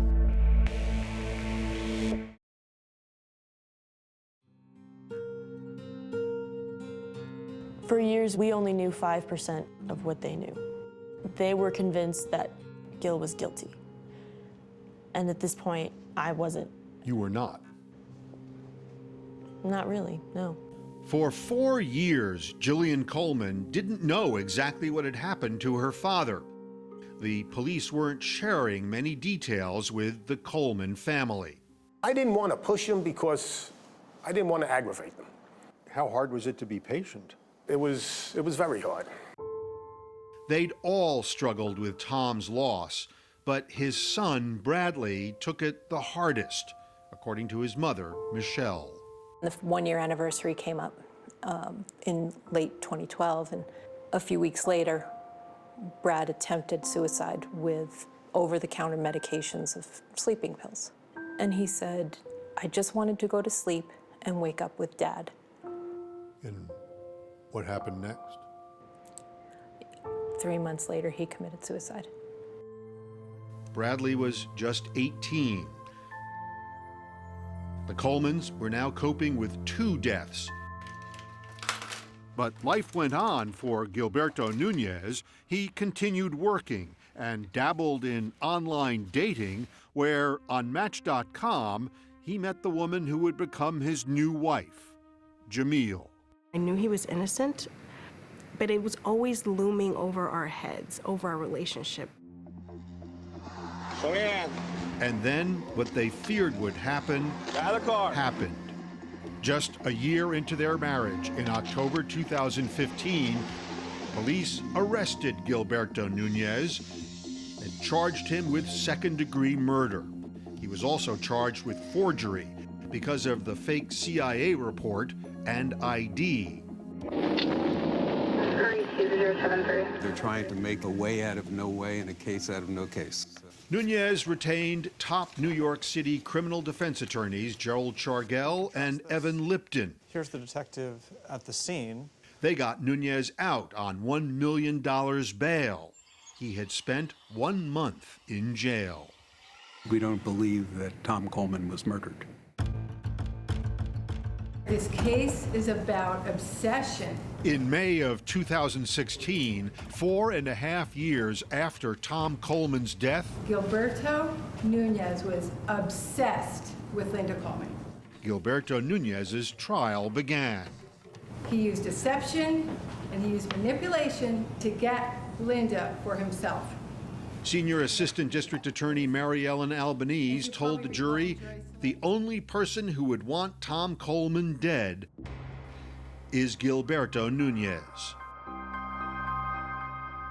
Ladies and gentlemen of the jury, good afternoon. Shargel's argument? Gil had no reason to kill his best friend, who accepted the affair. There was no bad blood between Tom and Gil. Absolutely none. And Tom died, Shargel says, of natural causes. It may have been a heart attack because he had an enlarged heart. But Tom did have midazolam in his body, and police found those 2 unused vials of it in Dr. Nunez's office. Midazolam that was found was an amount that was too small to cause anyone's death. Except the prosecution argues it was enough to stop someone from breathing if, like Tom, they had sleep apnea. But the DAs had no DNA or fingerprints tying Nunez to the car, so they had to rely on Grant Fredericks and his headlight spread pattern analysis. The vehicle was consistent in shape, color, the same kind of vehicle. It had the pool of light, and the timing matched perfectly. They matched. I remember sitting there thinking, oh my God, it's true, he did it. It was a lot of hocus pocus and, in my view, junk science. Nunez did not take the stand, but the woman in the middle of the love triangle did. Linda said she planned on staying with her husband and was working on their marriage. She was still in love with Tom. She was in love with the family. She wanted to keep that. But emails Linda sent to Gil seemed to tell a different story. That her marriage was crumbling, and that Gil was still very much in the picture. Did you get the impression that she might break up with you after that? No, not at all. It's a key point for the defense. That undercuts any motive for him to want to kill Tom Coleman because he didn't know that he was going to be dumped. In fact, just the day before Tom died, he and Gil texted 62 times. Gil says the texts were about a football game. Police recovered Tom's phone the next day, and curiously, all the texts were missing. Did you delete those texts? No, of course not. How did these texts end up being deleted? Well, you tell me. They touched the phones. Do you believe that the police deleted those texts? I do. To be honest with you, I do. It was not convenient for them to see that all me and Tom were talking about was football. Police testified they were able to recover a few texts, and they were just about the football game.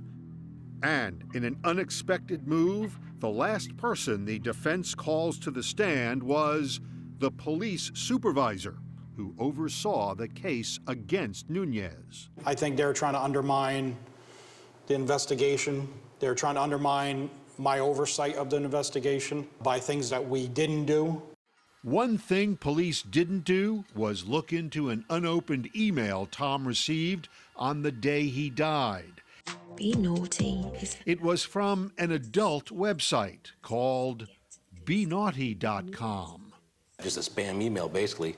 If that had been followed up, I think that the investigation would have, by necessity, taken a different direction. So you match benaughty.com with the way in which his body was found, reclined and with his pants open. Something wasn't kosher.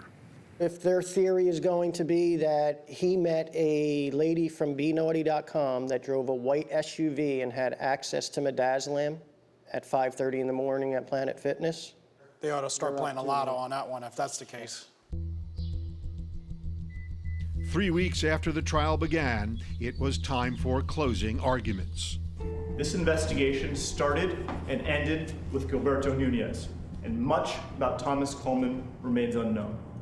Ladies and gentlemen, this man, Gilberto Nunez, is not Thomas Coleman's best friend. Prosecutors know they have only circumstantial evidence against Nunez, but they say it's more than enough to convict. The evidence of the defendant's guilt is overwhelming.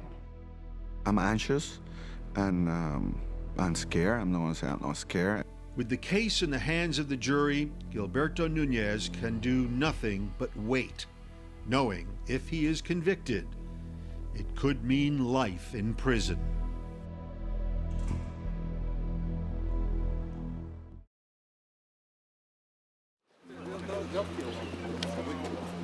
This is the most important day of Gilberto Nunez's life. The jury in his murder trial is deliberating. I'm scared and I'm anxious. In a split second, my whole life can change. The rest of his life could be spent in prison if he's convicted of killing his friend, Tom Coleman. I get up in the morning and I said to my wife, you know, this might be the last time I sleep in my bed. We'll never know. It's out of our hands. We hope the jury sees what we all see. After a 4-year investigation, a 3-week trial, and testimony from more than 50 witnesses, the jury reached a verdict in just 6 hours. I was thinking that's a guilty verdict. All rise, jury entering. It feels like your heart's coming out of your chest. My whole body was shaking. Mr. Foreperson, as they used to count 1, charging the defendant, Gilberto Nunez, with murder in the 2nd degree. Find defendant not guilty. Is that verdict unanimous? Yes, sir. Not guilty of murder. Tom Coleman's wife, Linda, is livid, believing her former lover got away with murder. Psychotic. Sociopath. Stop.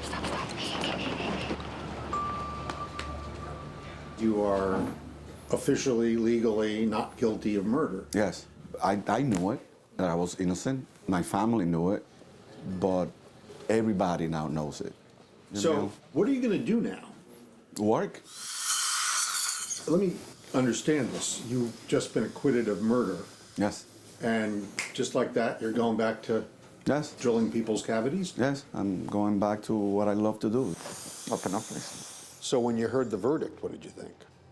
I couldn't believe it, to tell you the Shocked. truth. I was shocked. Utter disappointment. The Colemans say the police did their jobs, but the jurors did not. I felt like the jury betrayed us. Justice was not done. The words not guilty haunt me. To me, there was holes in all of it. I don't think the midazolam is what killed him. The jurors say there were too many questions left unanswered, too much reasonable doubt. What do you think caused his death?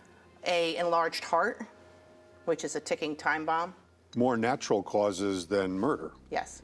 But the jury did find Nunez guilty of forgery because of the fake CIA documents.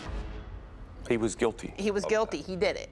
For those convictions, Nunez is facing up to 14 years in prison. Are you ready for that? You know, we haven't finished fighting. That's because there were even more charges to come and potentially more prison time.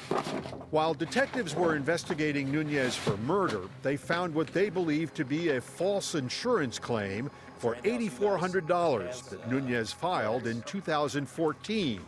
And they accused him of lying on an application for a pistol permit. Jury selection is underway in the 3rd trial involving Kingston dentist Gilberto Nunez. The new charges meant 2 more trials for Nunez over the next year. I'm scared about our future. I'm scared that he might go to prison. I'm scared for my children. Kingston dentist Gilberto Nunez is found guilty of perjury and making... He was found guilty in both trials and immediately taken into custody. In February of 2017, nearly 8 months after he was acquitted of murder, Nunez was sentenced for those forgery, insurance fraud, and perjury convictions. Society deserves protection from his sociopathic, narcissistic behavior. Prosecutor Mary Ellen Albanese argued for the maximum sentence, 25 years, while Nunez's attorneys fought for leniency, presenting the judge with 130 letters from Dr. Nunez's supporters, friends, and former patients. But Judge Donald Williams was unmoved. Tragically, you believe that society's rules do not apply to you. I see no chance of rehabilitation. Nunez's sentence, 2 1/3, to 7 years in prison. Obviously, he's deeply disappointed. We're going to file notices of appeal. This was a very severe sentence. I like this picture too. It's cute. For the Coleman family, there is some comfort in knowing that even though Gilberto Nunez was not convicted of murder, he will spend time behind bars. We've disrupted his life now. Just trying to get through it. Nothing is ever going to bring Tom back or Bradley. And that is what Tom's daughter Jillian can never forget. She is now a college student, facing a life that has seen tremendous pain, but still holds tremendous promise. It's hard not having them here, and I don't think that any verdict, I mean, he could be in prison for the rest of his life. Dad's still gone. My brother's still gone.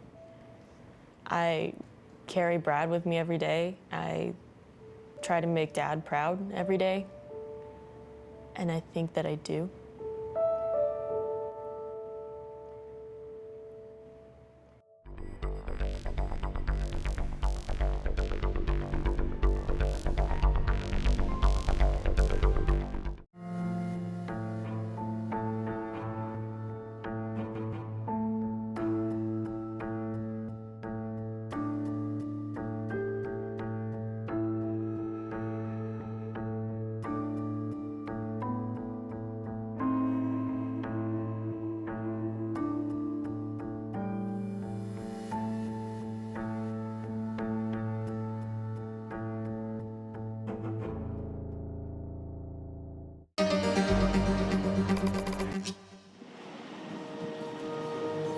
All rise.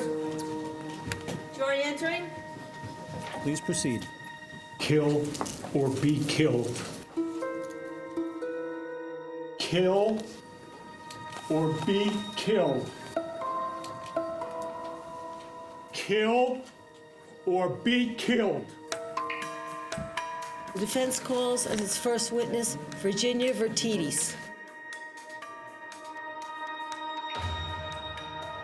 This was a case about a woman who shot and killed the person attacking her, Patrick Gilhooly.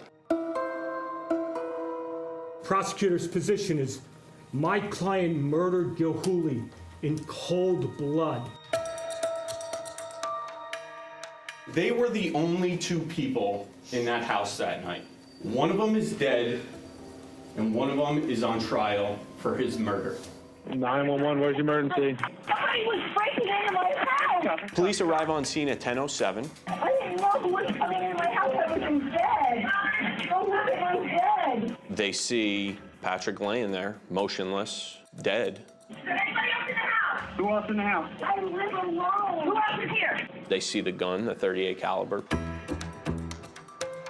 She was immediately handcuffed, then placed into a patrol car. This defendant tried to orchestrate a story to make herself look like a victim. She calls 911, and she lies. So what happened? We have to know who these people are. Who was Patrick Gilhooly? Who is Virginia Vertides? I know Virginia Vertides. I've spent hundreds of hours with her. She had a high-paying corporate job. She gave it up and went to teaching. All the parents would ask for her because she was such a great teacher. A loving mother, loving daughter.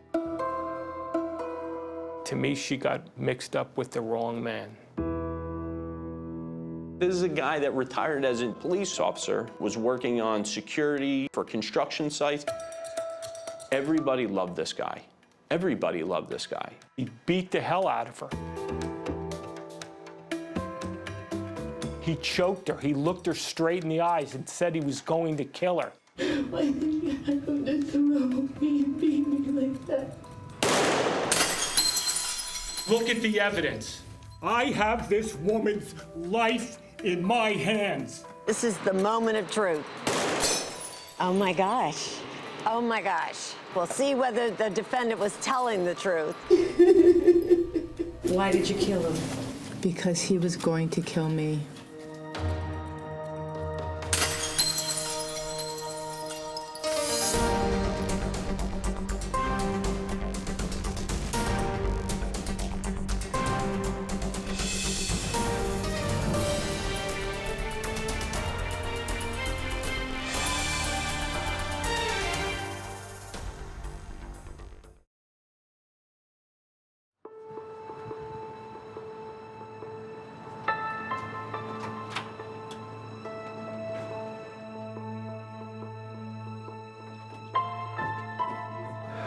I'm like jumping out of my skin. Someone's life is in my hands. This case is a monster. It's a tremendous weight on my shoulder. Just want this to start. Defense attorneys Ed Belinkas and Sarah McCardle are on edge as Virginia Vertitas' murder trial begins. I can't sleep anymore. I'm literally bouncing off the walls. If I lose, she'll spend the rest of her life in jail.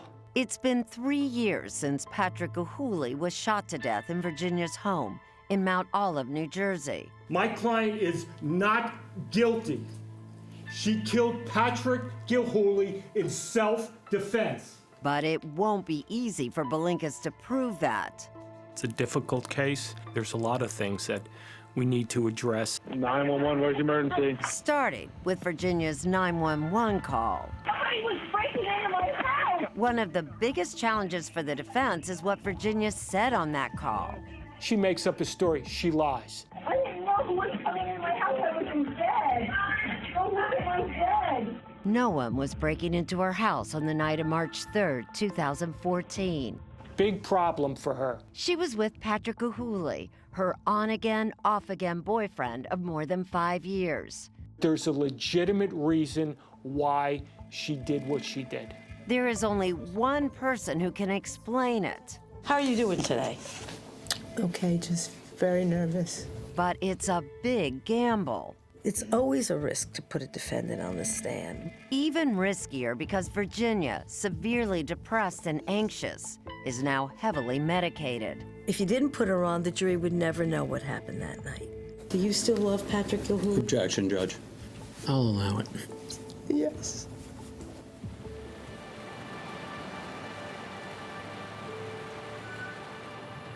Their story began in 2008.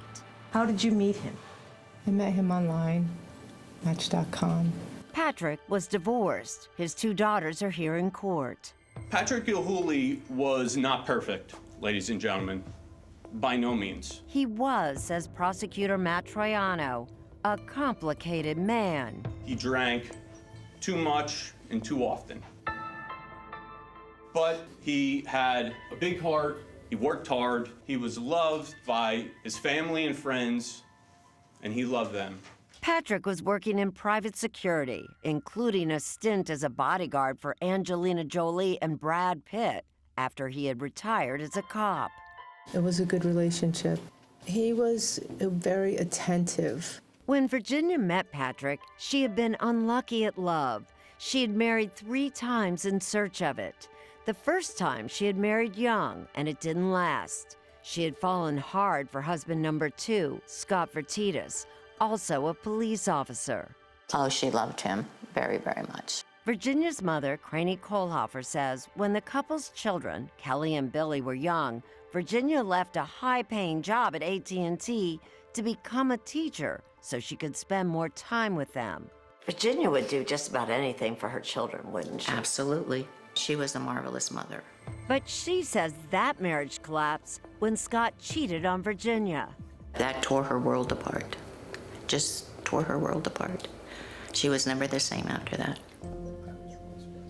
She has a history of abandonment from men. Jim Faulkner was Virginia's husband number 3.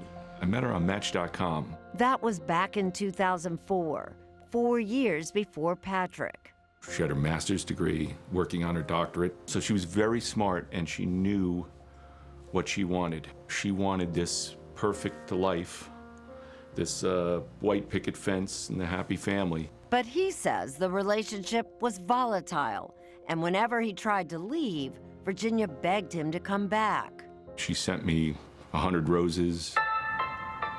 She did everything in her power to get me back. She said she'll do whatever it takes, and we even went to therapy. Do you get the impression that it's very difficult for Virginia to be without a man? Yes, she has to have somebody at all times. The marriage to Jim didn't last either, and soon Virginia was back on Match.com. I saw an email that she was dating somebody. Patrick O'Hooley. Yeah. And that relationship was also volatile. We broke up a lot. How many times had you broken up over the years? Countless. I can't even tell you how many. They fought a lot, she says. Patrick was unfaithful, at other times jealous. He did not like me talking to other men. It made him feel humiliated. They even fought over taxes because Patrick hadn't paid his in years. But mostly, she says, they fought about his drinking. When he was drinking, he was terrible. He was terrible. Virginia says there were several times when Patrick was drinking that he was violent with her. He pushed me down on the bed. He shoved me into a wall. He threw me on the floor. A couple of times, this was towards the end, I would see bruises. They would be on her arms or her legs or whatever, and I would say, Virginia.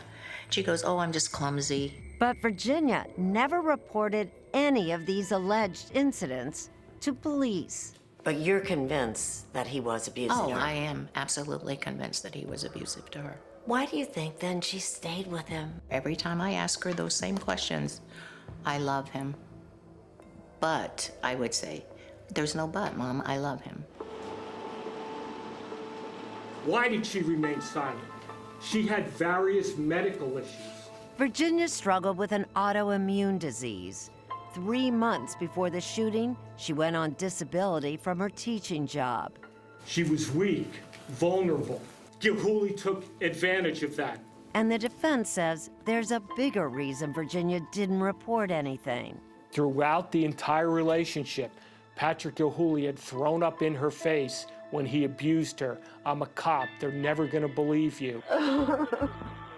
And that is the reason, says the defense, that Virginia panicked the night she shot Patrick and then lied about it. The cops come running in. Get down, get down!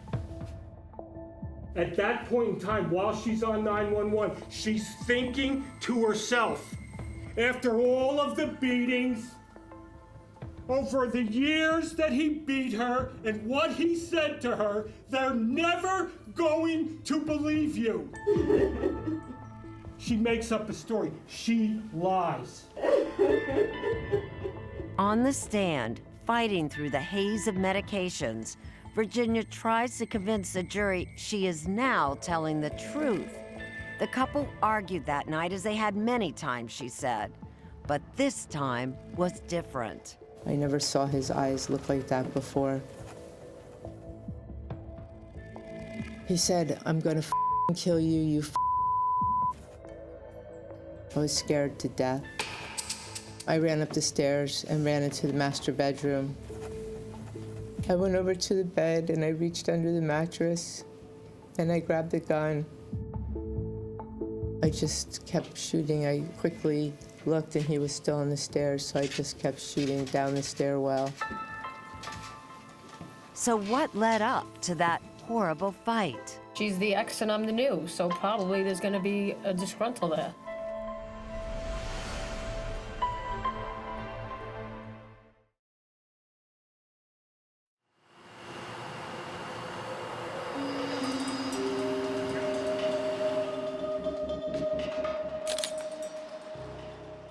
A few weeks before Virginia Vertita shot and killed Patrick Gilhooly, trouble was brewing in their rocky relationship once again, this time over this woman. Colleen Roper had been seeing Patrick, and when Virginia discovered it, she wasted little time contacting her. I was getting prank hang-ups on my phone. Can you approximate how many prank calls you received? 3 or 4. I'd like to direct your attention to February 4th, 2014. Do you recall whether or not you had received some communication on Facebook? I was getting friend requests. I didn't know who this person was because I'm very selective about who I'm friends with on Facebook. So I said, who are you? Colleen says Patrick had told her about Virginia, but had been less than truthful and said she was an ex-girlfriend. Believing him, Colleen sent Virginia this message back. And I'm under the impression the two of you broke up. Please don't friend me again. I didn't do anything to you. Sorry. Take your time. And she texted me back something like, do you think sleeping with my boyfriend of 6 years isn't doing anything to me? And I said, no, not if it's over. Virginia's response? She told Colleen she had slept with Patrick that very morning. Patrick was so angry, he broke up with Virginia via text. We are done, so done. Wish you luck. Find someone else. You can do it. Good luck. A week later, they had another heated text exchange after Patrick accused Virginia of contacting Colleen again. Patrick left Virginia this angry voicemail. Hey, psycho woman, I'll call your mother up. Yet fighting was part of their relationship, and Virginia and Patrick kept communicating. But the defense says in the weeks before the shooting, Virginia had bigger problems on her mind than Patrick Kahuli. She had petitioned the school board to return to work, and they had voted against her. I was very upset. I was ready to go back to school, and I missed the kids. Virginia also missed her own children. Kelly was away at college, and Billy, then 16, had recently decided to move in with his father. Virginia has shared her distress over her son with her therapist on March 3rd, the morning of the shooting. It was just really tough to talk about Billy. I was heartbroken. Later that day, around 6 p.m., Virginia texted Patrick asking if he was coming over, and he showed up a half hour later. Ed Belinka says Patrick had sex on his mind when he went over there. He had taken Viagra, which, not based on personal experience, you're going to find out takes a while to kick in. So it had to have been planned. And the evidence shows that Patrick mixed it with something else that night. How drunk was Patrick Kahuli on March 3rd, 2014? Crazy drunk. What, almost 3 times the legal limit? 3 times the legal limit, absolutely. I unzippered his pants. Yeah. According to Virginia, after a failed attempt at sexual intimacy that evening, Patrick grew frustrated. And he kind of pushed me away and zippered up his pants and put his belt back on. Virginia says she left Patrick sort of dozing off on the floor and went to get firewood at the 7-Eleven. But when she returned, he was gone. And they finally connected on a telephone call, and he was screaming at her and ranting and raving about, why did you leave me? You didn't tell me. And she's trying to calm him down, and she finally convinces him to come back. Virginia left open the front door, and while she was in another room, she heard him slam and shatter the storm door, dropping glass on the mat inside. When he came back to the house, he was a raving lunatic. So this is Virginia's home. We asked Belinkas to take us through what he says happened in the house next. Patrick eventually calmed down, Belinkas says, but they soon started arguing again. And that started the rage that, to me, was building up inside of him. She sees that, she gets up, and she starts to walk away from him. But then Virginia, says Belinkas, made a fatal mistake and said to Patrick, "At least I pay my taxes." Do you think that line is what set everything off? Absolutely. At least I pay my taxes? Yep. That's when he comes after her. The defense believes that earlier that evening, Patrick had discovered an IRS form that Virginia had filled out to turn him in for unpaid taxes. Ed, where did the physical altercation actually take place? It started here as she was entering the foyer. He grabs her from behind. She's trying to get away, and he pushes her up against the front door. He grabs her by the throat and starts choking her. He looks her dead in the eye and says, "I'm gonna kill you, you." After fighting on top of the broken glass in the foyer, Belinka says Virginia managed to escape and ran upstairs to her bedroom, where she grabbed the gun she says Patrick had left under the mattress. She reaches under, she grabs the gun, she runs out here, she sticks the gun around the corner and starts firing. The defense says Virginia, fearing for her life, shot at Patrick. The first shot missed. The second shot is to the hand as he's reaching up maybe to try to stop or grab the gun. The next shot goes to the neck. And the third shot is the one that hit his arm. He's starting to come down. He gets a shot in the back. It goes through out and out his chest. He's starting to collapse and his body lurches forward, and that's when he gets the last shot. He's fatally wounded and he collapses, and that's where he died, right here. Virginia told the jury she sat frozen in fear before walking over to him, prone on the floor. I sat down next to him, and I kept shaking him. "Patrick, please wake up. Please wake up."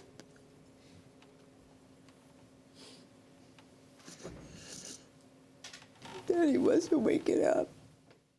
She was lying to the jury under oath. The state contends that Virginia's story about what happened in the house that night is full of holes. Oh my gosh.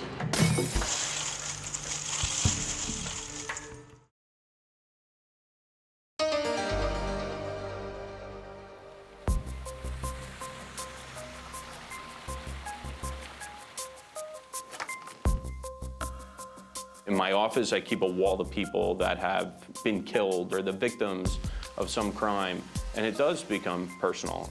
I think it should. Prosecutor Matt Troiano can't help becoming invested in murder cases, especially when he believes the victim has been dragged through the mud. Basically, her defense is blame the victim. Oh, yeah. And it's hard. It's a very one-sided argument because, Patrick's not there to defend himself. You were angry. No, not angry. That's why Troiano felt pressure to prove to the jury that Virginia was the real aggressor that night. It sounds like what you're saying is Virginia Vertitas is a liar. It's a good way to say it. The truth, Troiano says, is that Virginia was obsessed with Patrick. She simply couldn't accept that the relationship was over. Why do you believe that Virginia Vertitas shot and killed Patrick Gahuli? Because she was having problems, with her son. She was having issues with work. And Patrick, the person that really she felt closest to, was just up and leaving her. And the proof, he says, is in the text sent after that February 4th breakup over Colleen. You recall saying to him things like, "There won't be another relationship, I'll be dead first." Yes. Troiano says Virginia tried to get Patrick back by playing on his sympathy. She claimed she had multiple sclerosis. At that time, did you specifically know that you had MS? I specifically believed I had MS. I understand that. But you didn't tell him that you believe you had it. You told him, in fact, that I do have it. Yes. But when that tactic didn't work, Troiano says Virginia tried to lure him with sex. Did you ever ask him to come and say that it was just friends with benefits? Yes. By March 3rd, Patrick may finally have had enough. His friends and family say he went to Virginia's that evening to end things with her once and for all. You may have a seat, sir. Please keep Patrick's brother, Paul Gahuli. And he said to me that this is it, I can't do this anymore. And he also said to me that he wanted to discuss with her some tax situation. But that testimony seems to support the defense theory. And attorney Ed Belinka seizes on this. And why would he talk about that tax situation with my client if you know based on your conversation? On prior conversations, he had told me that he was worried about Virginia talking to the IRS about a tax situation. Belinka says it's more proof that it was Patrick's unpaid taxes that sparked the fatal fight. He had beaten her that night. He had threatened to kill her that night. But was there a physical fight that night at all? Matt Troiano doesn't buy it. He charges that Virginia's injuries are self-inflicted and shows the jury what he says appears to be Virginia scratching herself in the interrogation room video. So when the state says that she created those injuries, what do you say? Bull crap, you know? How about the injury to the throat? When did she create that? If she did one, she did all. You believe that? Patrick Gilhooly was a big guy. If what she says is true, she would have looked beat up, really, really bad. And if Patrick had broken the glass storm door in anger and struggled with Virginia on top of the shards of glass, why doesn't Virginia have cuts and slashes? You know, you hear about essentially this death struggle that happens in the middle of this foyer, but there's no cuts from glass. There's none of that. And Troiano says he knows why. Patrick didn't break that glass. I don't think that the evidence supports that at all. This is the glass from the exterior storm door. Troiano called forensic expert Howard Ryan to the stand to explain to the jury why Virginia's story about Patrick breaking the glass storm door couldn't be true. There's generally 3 types of glass we deal with. They're all going to do certain things. For starters, Ryan says storm doors are not that easy to break. To test the state's position, we hired Jim Molinaro, who works with Howard Ryan at Forensic Training Source. So are almost all storm doors now that are used made of tempered glass? Yes. What makes tempered glass different? Tempered glass is stronger than regular glass. Generally speaking, it's about 4 times stronger. When the defendant says that she heard the door break after Patrick Gilhooly slammed it, what's your first reaction to that? The likelihood of that happening, I wouldn't expect that to happen. Okay, do you want to try? We can give it a try, yes. Okay. We tried slamming it over and over again. And when that didn't work, we tried kicking it. Do you believe the defendant when she says that door, she heard the door break before the shooting? No. And you see them right here. Even giving Virginia the benefit of the doubt that Patrick somehow managed to break the storm door, forensics appeared to disprove that too. Howard Ryan explained that during the shooting, one of the bullets went through both the front door and the glass storm door. Emanating from the bullet hole were something called radial lines, and these are telltale clues. Radial fracture lines will only occur on the first break of the window. Using a set of doors similar to the crime scene, we asked Jim Molinaro to show us what happens to an unbroken storm door when it's hit by a bullet. Now, you're not going to be actually firing the gun. No, I'm going to turn this over to Jeff Brannion from the Gwinnett County Police Department. Eyes and ears in place, everybody behind the 15-yard line.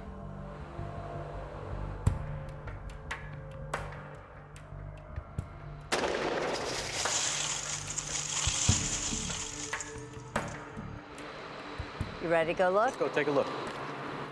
Oh my gosh. You can see they point directly to where the bullet perforated the glass. I mean, this looks almost identical to the photos in evidence. Yes, exactly. We couldn't have asked for better results. Just to see what the bullet hole would look like if the glass was already broken, like Virginia said it was. All right, range is hot. We had Officer Brannion shoot the door again.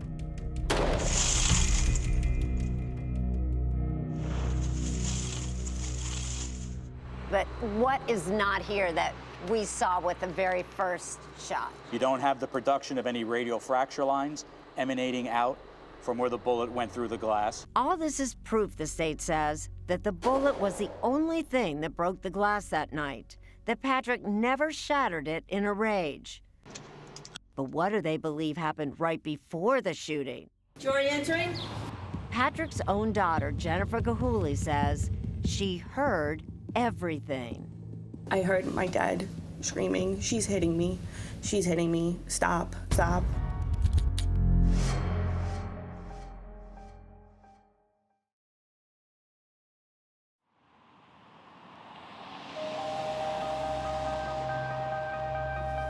Mr. Troiano, call your next witness, please. At this time, the state would call Jennifer Gilhooly. Jennifer was going to be the star witness in the case. Do you know an individual by the name of Virginia Vertitas? I do. And do you see Miss Vertitas in court here today? I do. Could you identify her, please? She's sitting at the table right over there. Stipulated she's identified my client. Jennifer Gilhooly, Patrick's older daughter, was as close to an eyewitness as the prosecution had. Jennifer, I'd like to direct your attention to March 3rd, 2014. Do you recall that day? I do. Do you recall where you were? That night, Jennifer got 3 calls from her father in just 4 minutes, right before he was shot. The first phone call, when I picked up, he was screaming, "She's hitting me, she's hitting me." And I kept hearing him screaming, "Stop, stop." He called me again. I just heard yelling. I didn't really hear words. The phone calls proved, Troiano says, that Patrick was not attacking Virginia. It was the other way around. Did you communicate with your father again? I said, "Dad, I'm coming." He's like, "It's too far, you won't get here in time." And the next thing I know is I heard 3 loud shots. I heard him say, "Holy he's shooting." And the phone call went dead. I'm sorry. That was the last phone call Patrick Gilhooly ever made. But he didn't just call Jennifer those 3 times. He also made 3 other phone calls to friends in those same 4 minutes before he was shot. Patrick's phone was later found in his pocket, which is why defense attorney Ed Belinka says most of those calls were actually pocket dials. But they go to a number of different people. Okay, they go to a number of different people, but there's no real communication between any of those calls. You know, I made 3 pocket dials yesterday. Pocket dials would suggest that Patrick's hands were free to attack Virginia. The defense calls legendary pathologist Dr. Cyril Wecht to buttress their case. He's been involved in cases like John F. Kennedy, Martin Luther King, Elvis Presley. In this case, Dr. Wecht draws the jury's attention to the wound on Patrick's right hand, which Wecht says was caused by the first bullet to hit him. That was fired as Mr. Gilhooly was reaching up with his right hand would fit in with that grazing gunshot wound. And that, says the defense, suggests Patrick was coming up the stairs towards Virginia, just as she described. My opinion is that Mr. Gilhooly's right hand was reaching up toward Ms. Vertitas. It is almost physically impossible for that to have happened that way. So how do you believe that Patrick sustained that bullet graze wound on his hand? I think that he was on the phone with his daughter. He was going down the steps, and he had a phone up to his ear, and the bullet came right past. But if the prosecution is right, how did Patrick's phone get back into his pocket? I think she put it there. Virginia did have plenty of time, he points out, because she didn't call 911 for 25 minutes. Not 25 seconds, not 2.5 minutes, 25 minutes. Virginia's explanation? She says she couldn't find her cell phone and the battery on her landline was dying. But the state believes she was really using that time to clean up and place Patrick's phone in his pocket, staging a scene that would match the lies she told police. Somebody was breaking into my house! Police say they found her bedroom shower wet and a single pair of pink pajama pants in the washer, which was running. Patrick Gilhooly left a .38 caliber loaded revolver underneath your mattress. Yes, he always had it under the mattress. Most important, Troiano is determined to pin Virginia down on where she got the gun. She claims Patrick left it there in the spring of 2012, 2 years before the shooting, and it had been under her mattress ever since. Did he leave it there because he forgot it, or did he leave it there because you wanted it? He left it there. He knew I was worried. He knew I didn't like being alone. Oh God, I just lost my train of thought. Sitting in the courtroom, Patrick's younger daughter, Heather, hears this and then realizes she has proof that Virginia's story can't be true. She calls the prosecutor that night after court. I told her that, well, you can't just tell me this. I can't testify about it. Heather, do you recognize this photo? Yes, I do. You have to testify. She brings in a picture taken when her father was still alive. What is that photo of? That's a photo of my father's first gun that he had when he was a cop. And when did you take that photo? August of 2012. All right, and do you recall where you took that photo? In Staten Island at my mother's house where I was living at the time. That puts the gun 50 miles from Virginia's house, months after Virginia said she had the gun hidden under her mattress. Maybe he took the gun, maybe he cleaned it, maybe he brought it back. But Troiano thinks she stole it. 2 weeks before the shooting, cell tower data traced Virginia driving from New Jersey to Patrick's home in Staten Island when he wasn't there. She says she never went inside. It's just your testimony that you didn't have a key for that apartment. Yes. The defense is now struggling, and Ed Belinkas is frustrated because the rules of evidence limit what he can tell the jury about an incident in Patrick's past. He was suspended from the New York police force for beating his first wife. Newspaper articles from 1996 tell the story of an alleged assault where Patrick slammed his then-wife's head against the wall and the sink. But all the jury heard was this. He told me that at one point he hit his wife, got in trouble with the police, but that he really just got a slap on the wrist. Patrick was charged with misdemeanor assault and suspended without pay. The charges were later dropped. Let me tell you something. If you put your hands on a woman once, you can do it again. But what would the jury think? We heard voicemails, we read text messages. He had a temper.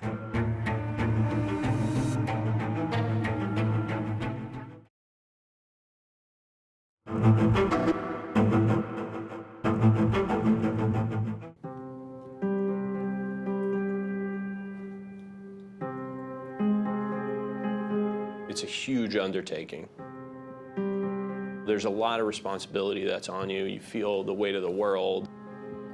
It's very nerve-wracking. As prosecutor Matt Troiano prepared for closing arguments, he reviewed crucial evidence in the case. The storm door, Heather Gahouli's photo of the gun. And then there was this, Patrick's car key fob. It was found in pieces throughout the house. Troiano thinks he knows how it got that way. My theory is she just takes it and she breaks it herself. The way to keep him there was to break that key fob. But it was just a theory. There were no fingerprints and no DNA on the fob. So Troiano didn't know whether he'd be able to make that argument to the jury. All rise. We're ready for summations, Mr. Belinkas. But during the defense closing argument, Troiano saw his opportunity. Who broke the key fob? Ed Belinkas offered the jury his theory of how the key fob may have been broken. Prosecutor's position is there was no signs of a struggle. Well, there's a broken key fob.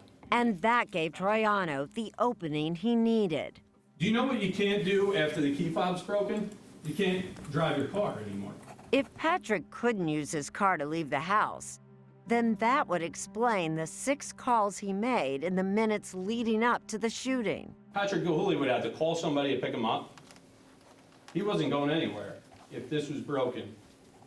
The defense is hoping the jury will believe that Patrick was a violent man. The evidence is clear that my client was in fear of her life. If she didn't kill him, he would have killed her, period.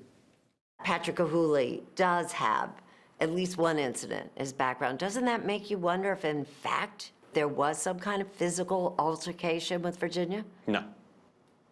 No, I will be as emphatic as I can be, no. There was an incident with his wife a very long time ago. And that wife, who was his ex-wife at the time of the trial, sat through that trial every single day. This is not self-defense. This is a murder.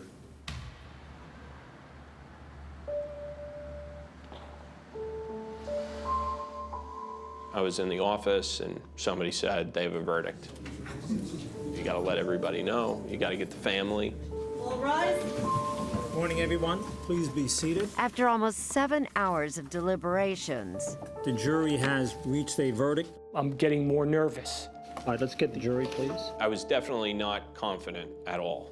Madam Forelady, with regard to count 1, what is the verdict of the jury?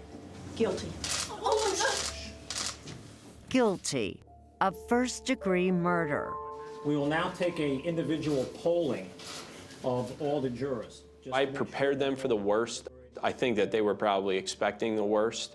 So when it turns the other way, it felt good. It was emotional. All right, ladies and gentlemen of the jury, your service in this case is complete. I hope you found it to be a rewarding experience for you. Perhaps you... I felt really comfortable with, our decision. We spoke to 3 of the jurors after the verdict: John Hoover, Gina Samara, and Patty Mew. Did any one of the jurors believe that it was self-defense? No. No. Not one? No. No. And they say the key fob was critical. Do you believe that she broke it so he couldn't leave? I really do. Yes. I really do. Because we actually took all the pieces in the jury room And put it back put together. it all back together. It wasn't broken. There It was just not one disassembled. broken piece, down to the battery. Put the whole thing back together. And what did that say to you, Patty? It looked like it was intentionally taken apart. Not letting him get away. Right. Not letting him start the car and get away. This is State of New Jersey versus Virginia Vertitas. Matters on for sentencing before the court. May I have... 2 months after the verdict, My name is Paul Gahuli, Patrick's brother. Patrick's family addresses the judge at Virginia's sentencing. Patrick would not be there to walk his daughters, Jennifer and Heather, down the aisles when they married. One of the statements comes from the woman he allegedly attacked all those years ago. Can I get your name for the record, please? It's Teresa Higgins, and I'm going to be reading on behalf of my daughters, Jennifer and Heather Gilhul. Patrick's ex-wife, the mother of their children. Our father will never be able to hear us wish him another happy birthday or another happy Father's Day. Our father will never again get to hear, "I love you, Daddy." Ms. Vertitas, please stand for a moment on the charge of first-degree murder. Virginia was sentenced to 30 years in prison. You must serve the full 30 years in prison without the possibility of parole.